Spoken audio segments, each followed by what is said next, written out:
Welcome to another edition of Leading Edge Interviews, where we dig a little bit deeper into the minds of the artists making all the wonderful progressive rock out there for us to enjoy. I'm your host, Super Dave. Thank you so much for joining me. I much appreciate it. Now, one of the things I've really enjoyed about the modern age of progressive rock is the extensive collaboration and cross-pollination that's just been happening between so many artists. So many of them working together in different configurations and on different projects together has granted us an extensive range of musical creations that we might not otherwise have had. I'm grateful for that. Now, one of the more unexpected collaborations in recent years has been the one between Ian Crichton of Saga, Nigel Glockler of Saxon, and Robert Barry, who has his own extensive resume of collaborations with many of the biggest names in rock. Their collaboration, of course, is called 6x6, and their second album, Beyond Shadowland, has just dropped. So Robert was kind enough to join me for a wide-ranging conversation about the new album and about how these three diverse personalities in different countries work together, and his own perspectives on their place in the world of progressive rock. So make yourself comfortable, sit back. Here's my chat with Robert Barry of 6x6. All right, so how are things where you're at? You're in California right about now, right? Yeah, I'm in Silicon Valley, which is San Jose, California. My studio's really in Campbell, and it's a beautiful day here. It's about 72 degrees. The sun's out. I've been to Starbucks already, had a coffee. I'm ramped up, ready to go. And where are you at? I am on the opposite coast. I am on in Jersey, New Jersey, where Okay. it's like pushing 90. Oh, really? Humid?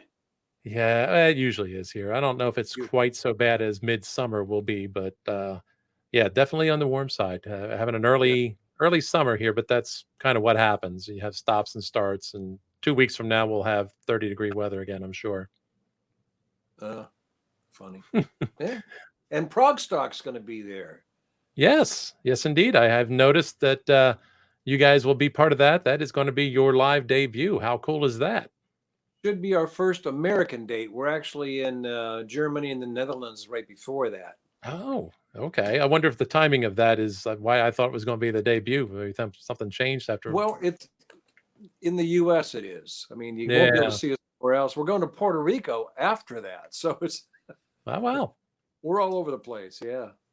Very cool. Yeah, I'm going to hope to make it there. It's going to be a little dicey because we'll be doing some traveling and getting back the weekend before that. So we'll have to see if I've got enough money and or energy left to get up there for it. But I Right. definitely want to Yeah. try and make it because I'd love to see you guys. I would love to see Ian's other band, Saga, and and I'm certain I'll have some friends that are going to be up there. So Okay. Well, it very probably isn't awesome. too. New Jersey's not that big, right? So it's probably what, an hour Yeah, drive. hour and a half. Yeah, not too bad. Not too All right. bad at all. So clearly, you guys, you and Ian and Nigel, enjoyed the first go around with 6x6 so much that you got back in the studio pretty quickly. It seems like I feel like I just spoke with him, although it's about a year and a half ago at this point. Yeah. Um, I guess you developed a really nice collaborative rapport amongst the three of you. Definitely. We signed a 3-record deal also. So, Hmm? that's Ah, but no, we decided all three of us have other bands, and there's a certain thing we want to do. yeah, And Ian wanted to be in a 3-piece, guitar driven. I wanted to go from for circumstances along with Keith Emerson, where I couldn't do anything with Keith anymore, of course, um, to a guitar player that was as had the same kind of genius and made up the same kind of parts that I could make songs and arrangements out of. And Nigel was looking to do something more than just the hard rock, heavy metal stuff. Plus, he and I had worked in GTR years ago. hmm, So we all kind of had the same, vision down the pathway to get something together, and it just came together kind of seamlessly, and we got this 3-record deal because of it. It's a real yeah. band, even though we have the other things going. Um, I hate to say that if this went as big as we'd like it to, that the other things would be the side projects, but they might be. Yeah. Yeah, it's pretty amazing. Well, and who honestly these days who doesn't have I think multiple irons in the fire at a certain point. There's, especially in the world of progressive music, where there just seems to be so much collaboration and Yeah. cross pollination that goes on. It's really a pretty cool culture out there right about now. Yeah, and we also went a little bit harder and deeper in the rock end of this album, Yeah, trying to gather a little more what I say the Rush audience. You know, Rush audience was considered progressive, but they weren't that progressive. I mean, they kind of pleased a lot of different people, had a huge female audience because of the lyrics and things, and um, it'd be nice to capture that type of audience, really. yeah, yeah. I hadn't even thought of it that way, but that makes sense. Kind of that area there where prog and rock, harder edge rock meet, uh, not overly preciously complex in some ways that prog can be, and Right. also, digging a little into unusual directions that rock doesn't always necessarily go. So that's a pretty That cool idea. that That's exactly it. And we don't want to be Dream Theater. That's way too hard. I don't want to work that hard, you know. But we don't want to be Asia either, where it's a little syrupy. You know, we want to Mhm. stay a little bit true. I don't know. We sort of do what we do naturally. So it's hard for me to analyze it, kind of, Right. because except for wanting the second album to be a harder edged album than the first one, we kind of do what we do naturally. And they all start basically, they start with Ian sending me some guitar riff or something. And although Nigel has a couple on this album, he did the same way. He sent me a couple of keyboard drum things. Mm. And from there, we just start passing things around and building them piece by piece till they are what they are. Yeah. Yeah, and it's really, I can hear in the execution of it what you were talking about as far as the planning. In many ways, it is a harder album, and in some aspects, I feel like you're pushing into proggier territory at some points too. It's like you almost amped up both of them just a little bit, and kind of made it even more 6x6 than the first album was, if that makes sense. Yeah, it does. I think because we have different dimensions in this album too. So now you've heard the whole album. So the Yeah, album as a whole is more prog than just a song, let's say, because we go to some real acoustic places, very soft passages, and yeah, then toward the end there's a long 8-minute song. I mean, one step. But individually, you're like ObliX, kind of a mellower, medium tempo thing.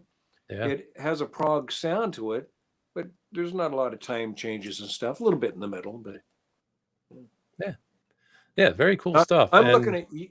I'm looking at you over here, and I believe my camera is over here, right? So when I look at you, I'm probably looking away from you. you you wouldn't be the first.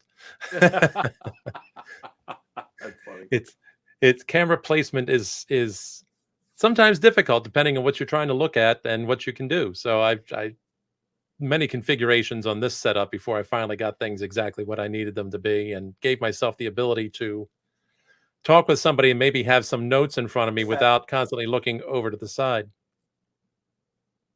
Yeah. Does that mess you up when I put it up and down like that? Oh no, not doesn't mess me up. That's all good. So I That works I better for you. sort Do of it. look at you here, but I'm still looking. Oh, I'm gonna put it back. I want to mess up your viewers so they go, "What the hell is that guy doing?" There goes. They'll blame me. I always get the blame. So, and I understand too going into this, like I don't know if this is typical of how you approach the creative process, but I think I understand that you kind of were approaching this one with a little bit of a perfectionistic attitude, or mindset as to how you wanted it to turn out. And to me that sounds like pressure, and but I don't know how you experience it. You know, the first album did so well. We were thrilled. I mean, we just couldn't believe the comments and what people liked about us, because again, it's what we did naturally. We didn't have a record contract when we started. The three of us Right. wanted to do something, so we did exactly what we wanted to do, and it gets received really well. I'm like, great, let's start the second album. And Ian sent me something. I made a little song out of it. He called me and go, "Oh man, this is not as good as the first album." So, yeah, you're right. You said I said, well, that's because you haven't worked it. You working on it some more, right? No. So he works on it some more, sends it back to me. I go, I don't know, Ian, it's not as good as the first album, Mm. and we had this like cloud over us Oh, wow. that was hard to get past. Um, One of the things I like to say is easier to fix an idea than to get one. Mm. So we took that idea and we kept working it. We had two ideas actually like that just were not as good as the first album. And finally, he sent it back to me, and like the second time, and I'm working on it again, and something sort of clicked. I went, I know what we need to do here, and I worked on the arrangement and some little bit tougher parts, and sent it back to him. He said, "That's it. I think this is really good," and it brought down that wall where, oh well, of course we can do it. We've been Yeah. doing it for years, but what's the next 6x6 going to be? Um, it took those first two songs really to get that harder edge, bigger sound in, harder driving drums, And of Yeah. course, with me, um, I'm mostly about positive lyrics. I like to have a message, that how do you get to from A to Z, and how do you give more than you get, that kind of thing. Right. Right. And I was starting to feel really good about where it was going. Yeah. Very cool. It's interesting to think that, if this is encouragement for young upcoming artists to hear that even folks with the level of experience all of you guys have together, that there are times where it's not clicking the way you want it to, and there might be a little struggle. Second time around can be a little harder than the first, depending on what you're doing. Yeah, definitely. And now we're starting to work on the third one. I'm getting nowhere so far. Yeah, I'm going, oh man, but what are we going to do? I mean, we have to really broaden it. It's got to be bigger than life now. And we Oh, yeah. tried that on this album. So far, we're Right. succeeding. Reviews are good. And what's interesting is we tried to get more toward that, like that rock audience, more what Rush did. Kind of not that we Hmm. sound or play like them, but Yeah. they appeal to a wide crowd. And by doing that, some of the real sticky prog reviewers, the guys that are only going to like Yes, Genesis, Gentle Giant, those guys are going, oh, this album isn't very creative. Mm. Well, this one should be more creative than the first one, as far as I'm concerned, because it has Mhm. more character and more corners of what we do. But they're hearing the rock part, and they're not sure what to make of it quite yet. Yeah, I got you. Hmm. Yeah, there's always that risk when you kind of take both ends of it and take them a little bit bigger, tune them up a little bit Yeah, more maybe, yeah. that either side can kind of go, "What? Oh, what?" It's a difficult groove, I guess, to hit just right. Yeah, especially when we set very few rules on what we do together. We do it the way we like to do it and Yeah. what sort of comes out naturally. And there's no reason not to do that. We have other successful things we do. We want this to be artistic and Yeah. fulfilling, and an audience that if we have two people there, we know they love it, right? If Mm. we have thousands there, we know they love it. There's no Yeah. reason to fake it and say, well, if we did something like I mentioned Asia, a little more syrupy, just something more like Asia, a little easier going to stuff, there we'd have a bigger crowd. We're not going to do that. We Right. just don't need to. Yeah. I Yeah, still feel honestly, like looking at you the wrong. I'm looking at you here and you over here. but honestly, to my ear, and as you could probably tell, I was there at the time when Asia was coming out in those first couple of Yeah. albums. And to my ear, first album going into the second album. Now, I enjoyed the second album quite a bit, but I did feel like they lost a little of the hard rock edge that they had in the first album. There's like a little bit of grit that got lost, got polished off. Right. Um, and you guys, to me, what I'm hearing is the opposite. Really, what I'm hearing is, yes, I think it did add a little bit more edge. And I guess the best way I could describe it is it seemed to me you expanded your palette a little bit. So there That's what were, I'm hoping. Hoping yeah, people hear that, and you are. So that's good because yeah, you're a critical guy. So I'm glad to hear that. Because if anything, the interviews and reviews and everything, they're looking for, well, what could be wrong with this too, not just what's right with it. Right. So I'm glad that's exactly what we're hoping to hear. Yeah. And I think one thing that I enjoy about the band too is, and I'm so glad that there was this opportunity. After all those years, hearing Saga, I only complaint really ever had much about Saga was, boy, I wish they let Ian cut loose a little bit more. So I Yeah, think you've achieved it. exactly. Yeah. And we not only achieve that, that I won't usually, I'm going to have a couple songs I start that I send to Ian, but I won't start a song without him sending me a guitar riff or something. I Wow. say, Ian, you're the secret sauce, man. Come on. Colonel Sanders has that one ingredient. We know what Kentucky Fried Chicken has that one thing. You don't know what it is. You're that secret sauce. Send me something. I just told him that yesterday. I said, hey, I'm waiting for some more secret sauce. He go, yeah, I Yeah. got something. All right, send it to me. It has to start with that. Although Titans started with Nigel, and it's one of the band's favorite songs. Who's just so Mm. different. Yeah. And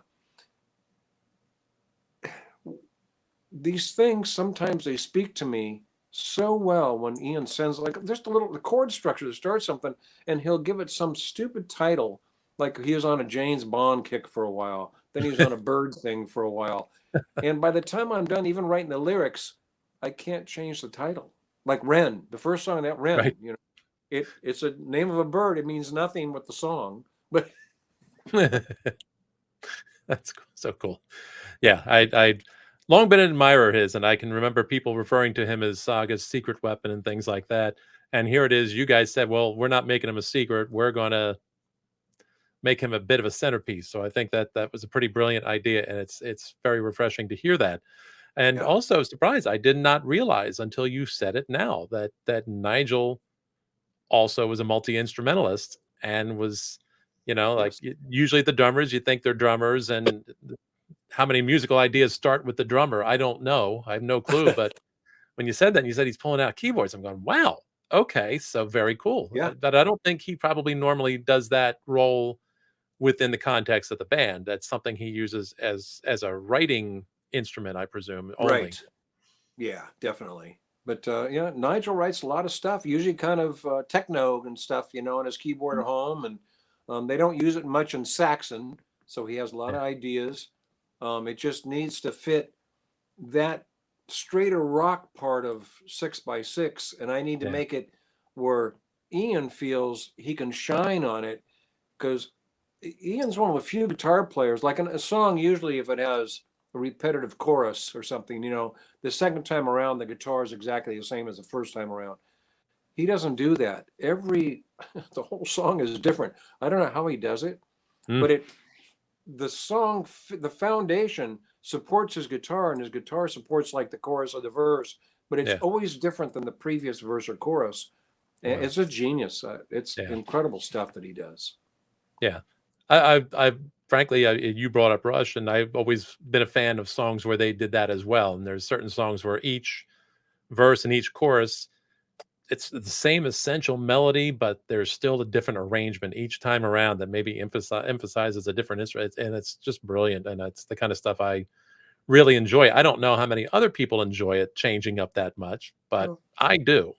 it keeps it fresh. Yeah, It makes it where you can listen to it a bunch of times too, and you always see hear something a little different. yeah, Yeah. yeah. And so thinking about it, and this is one of the things that comes up oftentimes when I'm talking with somebody that has had a lot of experience working with a lot of different artists or bands or whatever. You're one of those. Over the years, you've been with some titans in the business, whether it's Keith Emerson and Carl Palmer. I got that right, didn't I? Yeah.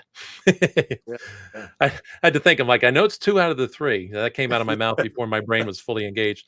Or Steve, was it Hackett or Steve Howe Howe. you were with when you did GTR Hackett, right? Yeah. And It was Steve Howe actually, and oh, Nigel Howe. was. Okay. This is why I don't trust my memory. I got to write this stuff down. Yeah. But all those different people you've worked with over the years, and I'm curious what you feel you learned from doing all of that. Like, what is the main takeaway you would say is what you got out of all of that? Interesting. That's a good question because I music because I have this studio here, which man, I'll turn this around a little bit. You can see this is sound tech. This Yeah. is, the Pro Tools and my Nice. console, all stuff. I've been bass. I mean, I have a top-notch studio, the best of everything. So every day I have ideas that I need to use on clients or my own stuff, whatever it is. But it could be big band like my parents had. It can be country like the studio I was raised in and late in high school and college. The biggest studio in town was a country studio. I majored in music, sang art songs, opera, you know. Wow. It all meant something to me, but it's all just music that has to be done right. So when I Mhm. work with a guy like Steve Howe and I hear the first GTR album that sounded like keyboards because they were triggering a keyboard and stuff a lot with their guitars. And I get in the band with Steve and I go, this has to be more Steve Howe. And Hmm. it just speaks to me in some way that's hard to explain. But I know what Steve does. I know what he's capable of. And if we're not getting it, I know how to write a song that gets more of it. It's Yeah. just something that I'm not trying to brag about it. It's just something because my parents had a band and a music store and everything. Music has been my life. I've been sentenced to music, I like to say. Wow. And I took 8 years of classical piano, jazz, couple of years. I have so much exposure that music is just music that needs to be done right. So, Yeah. when I was with Ambrosia, I was writing for a second album, which I couldn't get, or second album, it'd be their eighth album, but I couldn't get them to do an album. And it was sort of Blue Eyed Soul. It was mellow kind of stuff, which I'd never done before. But I took a look at it and went, these guys need this, they're ready for a comeback. And so I thought about it and started writing these songs, and it fit them. Yeah. Um, like Desde La Vida, Keith and I did for three. It was really a Emerson showpiece. Yeah.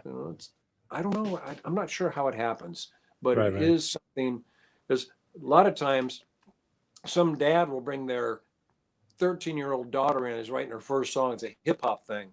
And to bring it in here, because I know I've had experience, they want me to show them the studio and do a really quality thing for them. And it's not hard for me to assimilate the hip hop Right. piece of it. It's all drum loops and stuff anyway. That's super easy for anybody that plays keyboards, and to use a computer. It's really, but you have to get the right feel and the right sound and stuff Yeah. too. It all means something to me and kind of goes in the very small brain that I have. Well, but that's an amazing thing, and when you have been around and done so many diverse things, it's that adaptability clearly comes in handy. And it's interesting to hear as you talk about your background Yeah. contributing to that because it's so broad, and it just Yeah. allows you to be able to do so many different things. The thing about 6x6 is my manager went, that Keith Emerson shot himself. So I had no opportunity to do another album with Keith because we were working on one when this happened. Yeah. And it was going to be 3.2, which I put out a couple albums and finished them up. But I said, as far as keyboard albums, I can't do without Keith. And he was the best. So he said, what are you going to do? I said, well, I want to find a guitar player that has the genius of Keith Emerson, makes up all kinds of parts and plays like nobody else. And I said, I have no idea where to go. I mean, Jeff Beck would be really cool, but he's Yeah. not going to do it. Eddie Van Yeah. Halen's not going to do it. And I'm naming guys that are gone now Yeah. too. And he called me the next day and said, what about Ian Creighton? So this isn't just something that, I can assimilate into it. This was something that I really wanted to do. And it was a dream of mine. Yeah. A guitar oriented, semi progressive, semi rock, kind of a blend of it, which three wasn't that much different. It's just with keyboards instead of guitar. And Right. that was the dream. When I talked to Ian the first time and found out that that was his dream too, we hadn't written a song yet. I was like, oh, that's interesting. He goes, yeah, let's give this a try. And then he sends me stuff and we come up with these songs initially for the first album. And we're both going, wow, we got to find a drummer. This is really good. And then since Nigel was in GTR, I said, let me call Nigel. He'd be the first pick. He's solid as a rock. I call him up. Well, yeah, I'm looking for something. I want to expand. I'm playing heavy metal, boom chuck all the time. Hmm. And everybody wanted to do the same thing. They all wanted to be creative and do this thing that, well, that what 6x6 is. Yeah. So nice when when a plan comes together, as the man would say. Yeah. Especially when I've had so many opportunities to work with great people, but you think, well, that's it. I got my local band, I can do that. I can tour, I can do things. I can always put out an album, but, probably at the level that I was with Keith Emerson, it probably won't happen. All of a sudden, wow, there it is again. Right. I've had a charmed life, really lucky guy. I work all the time in the studio. I'm doing music all the time. Keeps me happy. I have a great wife. My kids are doing well. I collect guitars. It makes me happy. I mean, it's just things are good. Yeah. It's good when things are good. So I'm going to think that you guys, and I want to say this is what I recall Ian saying as well. Now, so I'm thinking it doesn't change. You guys are not a band that really has a lot of opportunity to get in the studio together. I'm guessing you're largely recording at a distance, so to speak, and sending stuff back and forth. Am I right about that? It starts that way. Yeah. All the drums are done here. Nigel comes here, and Right. Ian comes here during that time and does some guitar stuff. But he has a little studio in his house, and he Yeah. gets a great guitar sound. And I can't even imagine what he looks like or dresses like when he's doing some of this crazy guitar stuff. He's got to be there in his pajamas at 4 a.m. Oh, God, he has an idea, and he looks like the what's his name from Back to the Future, the professor. Oh, And he's and Doc Brown. goes. Then he goes, I got this solo, and he sent it to me. I'm like, oh my God, how do you think of? Where's this come from? Yeah. So it needs to be, I believe, inspired within his hopes and dreams and who he is. Yeah. And sitting here with a bunch of guys in a studio doesn't always do that. Sure. The rhythm and stuff is fine. He can do some rhythm tracks here. The drums are going down. We're excited. Nigel's doing a great job. I got the bass. I got a work vocal on it because I do the vocals by myself too. Then they all leave, and I sit back, and right here, in where I just showed you, is where I do the vocals. And there's a freedom in that, as long as you've had a long enough career where you can like critique yourself and know when it's not quite what you want it to be, or you send it off to one of the guys and they go, I think you could. I've heard you sing better, or I've heard, I've got some funny things. Ian sends me a solo, and right in the middle is a high note, and it's just a little bit flat. Well, I got something I can fix that to show you how deep he gets into it. So I just raised that note a little bit, and it's in tune. I go, oh, I mean, why not? I can do it, right? I sent it to him. He goes, that note right in the middle of the solo, there's something wrong with it. I said, which, that high one? I said, yeah, what's wrong? He goes, it doesn't sound right. I said, well, it's right in tune. He goes, something. So I put it back where it was, a little bit out of tune. He goes, what'd you do? It sounds perfect now. It's almost like he's got a photographic listening memory for what he did the first time around. I know. I think it's son of a bitch. I can't get away with anything. That's insane. That's amazing. So, and I guess, up and down for what it's worth in this modern world where people can do this distant recording, whether it's exclusively what they're doing or whether it's more of a hybrid model, which it sounds like you guys are doing. I got to think, like, I'm very thankful for it, because I can think over the last couple of years how many albums and collaborations probably would not have existed, and just excluding the whole COVID thing, because boy, I'm over that. But just the idea that, the three of you guys living in 3 different countries across the globe, how easy would it have been, or how difficult would it have been to even start the collaboration without the ability to do this distance collaboration, basically? Yeah, only thing I would say about that is that we want to be a real band. We Yeah. don't want to be a project, and most of those are Yeah. projects that are done that way. Sure. Um, I would say that because of Zoom and StreamYard, all the things that are Steam is a StreamYard, right? Um, Yeah. that right now you and I could write a song. If you picked up a guitar and I had a guitar, we could write it. It's no different than you being in the room because Yeah. I'm True. seeing you. It's not like that son of a bitch, behind your back kind of stuff. I Yeah. can't Yeah. do that. We're face to face and say, Yeah. I don't like that chord. I can't sing the note, and you see my face and hear my expression. You go, oh, Sure. yeah, well, okay, it really is bothering you. Well, what about this? Oh, yeah, that's a good one. And it's a lot different now than it would be just sending Yeah. emails back and forth. Yeah. And in fact, I just talked to Ian before we talked here because we're working on this Puerto Rico date. And I said, don't forget to send me some of that secret sauce. Again, I always bug him, right? Because I need it. I Yes. need him to light another match and get that spark going. Yeah. But yeah, Well, it it, sounds it like he's is. responsive to that, which is the great thing about it, too. Yeah. But just to remain on that question, the projects that so many people do together, I'm not thrilled about when they're just projects, Mhm. a bunch of guys Right. get together to do something, and most of them are good, but why? I mean, I don't know, because sometimes they don't even see each other. I used to do that from Magna Carta Records back in the 90s. I did of course, I play a lot of instruments, so it's a little different. Yeah. When I did the roundabout thing on the Yes tribute, Mm. I did all the instruments myself, so it wasn't like, except for Wow. Steve Howe played the end for me. Dun dun dun dun dun dun dun dun. He did that, just as a little tag on there.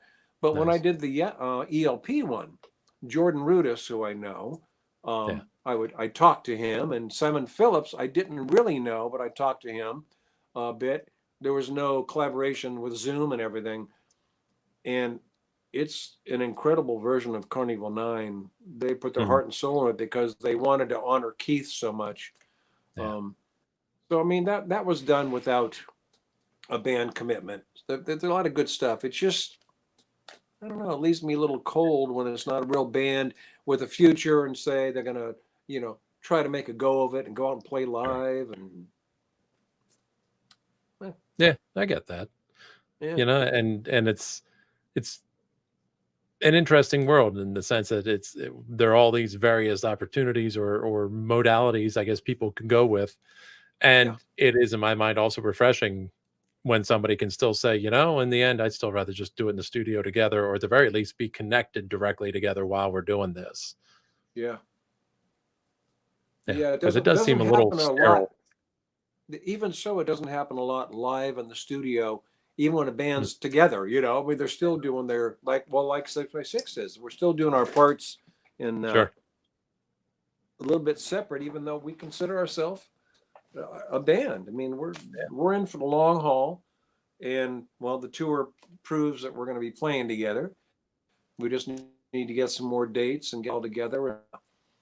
We're really excited to be at Prague Stock because my Yeah. 3.2 thing played there a few years ago, and it was a great, great experience. Mm. Um, Tom over there, Paul Mary, just does a great job, and he's a big music fan, so it just Yeah. feels good being there with everybody involved. Tom and Ann are really, they support everybody in the Prague community and the other festivals and everything else, and they do their own.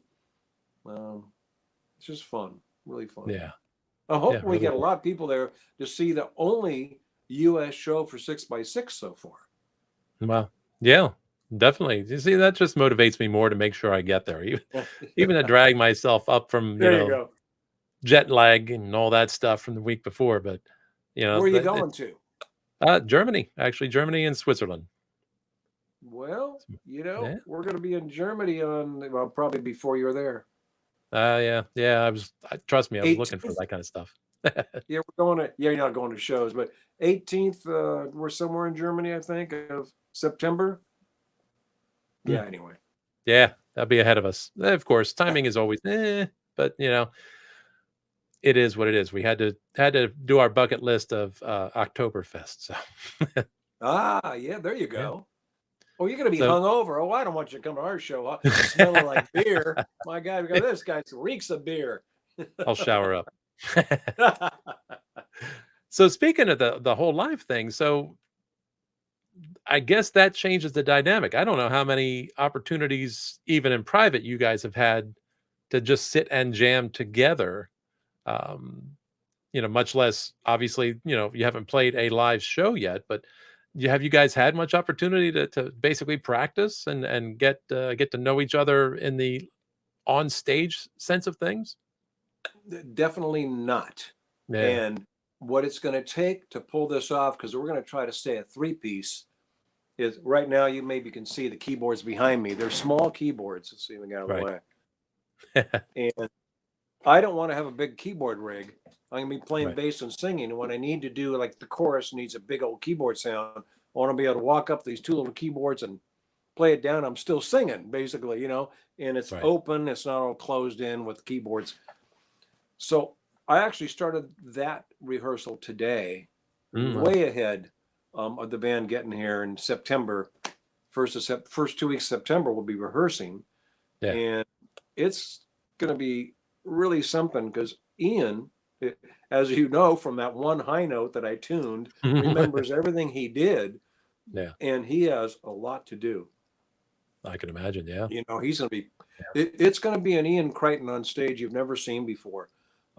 We're also going to do some extended soloing and stuff because I'm a fairly decent keyboard player, and I'm going to get some dueling going on with him and little Jan Hammer, Jeff Beck or something, we're going to make some exciting places happen. And of course the drums and everything, Nigel's just incredible on stage. So Awesome. pretty Very, excited very about awesome. it.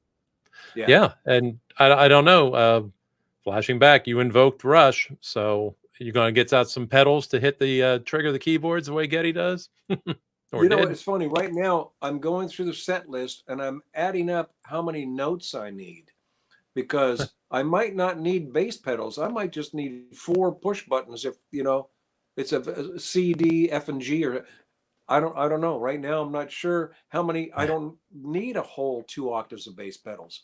Right. I know one song that has a low E, just boom. Well, I can get a button for that. It'd be easy. It won't be all over the place then. So it's a deep dive for me the next couple of weeks, just preparing is the ancillary equipment. I mean, what's going to happen and where it's going to be, even before I brush up on the songs again. Right. Yeah. Wow. So But a lot before you there. Sounds like you're going to keep yourself really, really busy on stage there. The bass pedals, I have 2. I got the Moog bass pedals and the other bass pedals. They're down there, just in case. That's awesome. So busy Ian. Nigel might be comparatively relaxed. Not next to what he plays in Saxon. Saxon's pretty straightforward. Right. He's got a lot of stuff to do. There'll be some samples he has to trigger, some sounds and things. Oh, okay. And one of them has some tribal drums that we might sequence. We might have a track of the tribal drums because he has to play along with it. So there'll be some of that too. We're not going to have guitars and vocals and stuff on tracks. We're not going to do that. It's going to be live. Right. But it's nice to have that thunderous kind of tribal thing going on. So we'll see. We'll see if we even do that song. We're thinking so far. But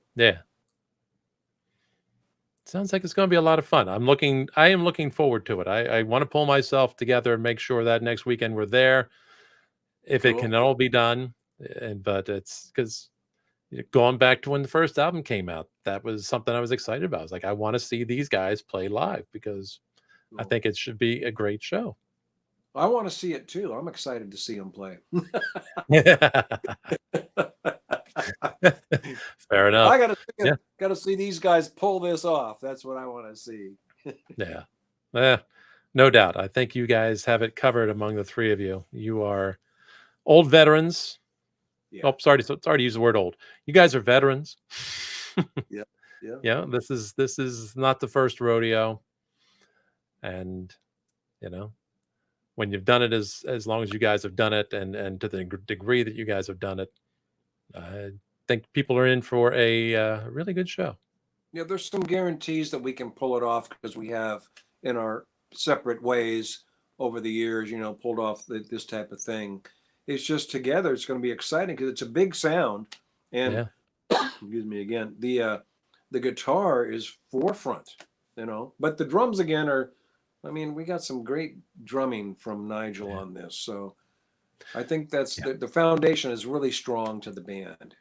yeah, yeah. I did feel listening to the album as much as I've done so far. I do feel like he stepped his game up a little bit, even compared to the first one. The first one, it definitely was some great drumming, but I feel like he added some additional flourishes and fills and such that were not part of that first album. He Yeah, expanded right. his palette like the rest of you did. Yeah, I think he came in after 8 songs were written on the first album. Yeah, When Ian and I said, "Wow, this is really working," and I said, "Let's find a drummer," right? right, And right. so it was style wise and everything. It just wasn't as open. He's on the ground floor of the second album, and we're developing all together. So I think that gave him more opportunity, um, just to be comfortable in what the song was before he did what he did. Whereas Right. before the song was, and he had to do something within it, he more a part of the creative process, definitely. Yeah.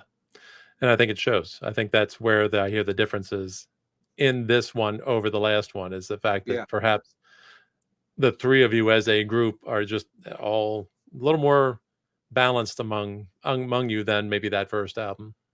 yeah, I hope so. I think so, Yeah. but I hope so. I hope people hear that. It's Yeah. I wanted it. So we didn't want to do the same album twice. That Right. you're talking about. We talk about Asia again. Yeah. They Yeah. they tried to do the same album twice. It just wasn't quite as powerful. But it was basically the same album, right? Different songs, same Yeah. kind of sound and everything. We didn't want to do that, and I think we achieved that. But then again, it's the audience that is the real final word on that. Sure. Sure. So last question, Yeah. being that you've got some shows lined up, is there maybe the possibility of an extended tour in the works? Any chance of that? What we're trying to do this time Yeah. is 5 or 10 shows, so to set next year up to Right. be a much bigger tour. We have to fit this one in between some Saga and some Saxon shows, but you have to go out and prove yourself, and we're willing to do that. So next year, 25 should be a big year for us. Very cool. I don't know how else to put it, but we're going to go out there. We're going to do the best that we do, and I think it's going to be pretty exciting. Although we're going to be really busy because there's three of us, and the material is very demanding. Yeah. Yeah, Yeah. Excellent. Well, that gives us something to look forward to next year among the things we get to look forward to this year. yeah. So there you go. Excellent, sir. Well, once again, I very much appreciate you taking the time to chat with me and talk about the album. It's been my distinct pleasure to meet you at this point in time. And yeah, fun talk, man. Well, you're very easy to talk to. I kept forgetting that we're doing an interview kind of thing. It's just like this talking about stuff, and I said, "Did I just say something bad or yeah, did I put something out? Oh, that one note I tuned with Ian. Now I should have mentioned that. Now he's going to hear this." No, it's all good, and No, I it's, appreciate you. Really, it yeah, was great talking to you, and I hope to talk to you again when you know we figure out what next year's tour, and we'll be working on another album. So I know we'll yeah. be talking again, and I tend to ramble on where Ian doesn't. That's okay, because ultimately, if anybody is listening or watching to this, they're here for you, not for me. So if I can Well, facilitate you rambling in an organized manner, then we're all good. there you go. Yeah, you keep me on track, and There you know, you appreciate go. it. All right, thank All you very right, much, sir. You have a good rest of your day. Enjoy the lovely weather there. I'm gonna go downstairs and get where it's a little bit cooler. very good. All right, and we'll maybe see you at Progstock. Fingers crossed. All right. Take Sounds care. good. Thank you. Bye-bye. So one of the best parts of talking with long-term veterans like Robert is that they always have these cool stories to share, and their varied experiences give them this just wide range of wisdom they can impart upon the rest of us. And Robert really is a prime example of all of that. So to recap, Beyond Shadowland is the new album from 6x6. It is out now, so go find it. They are going to make their live debut in Germany on September 17th at an event and a place I can't pronounce effectively, and I'm not even going to try and do it right now, basically out of my deep and abiding respect for the German language and the German people, because I've got a trip coming up. I've got plenty of time between now and then, and on that trip I can mangle it and embarrass myself all then. I'm not getting a head start on it today. Meanwhile, their live U.S. debut is going to be at Progstock, the Prague Music Festival in Rutherford, New Jersey, on October 20th. That whole weekend is going to be chock full of Prague goodness, so try to get there if you can. I'm going to do my best to get there. God willing, I'm not broke or lost in Germany somewhere. So meanwhile, you can get all the details about the album, about the tour on their website. The link is in the description below. I also want to send out a really, really big thank you once again to the gracious and lovely Robert Barry for talking with me. Sir, wishing you and the rest of 6x6 great success with the album and the tour. Looking forward to all of it. And thank you to all of you listening and watching, whichever format you've chosen. I very much appreciate you all. Please remember to take a moment to like and subscribe. Also, links to my social media are in the description, as is the link to my Live 365 channel, The Expanse, featuring the best in progressive rock and metal, so give it a listen. I think you might like it. And in the meantime, that's all I have for you right now. So, once again, I remind you as always, never fear to deviate from the norm. Keep it proggy, and this is Super Dave, signing off.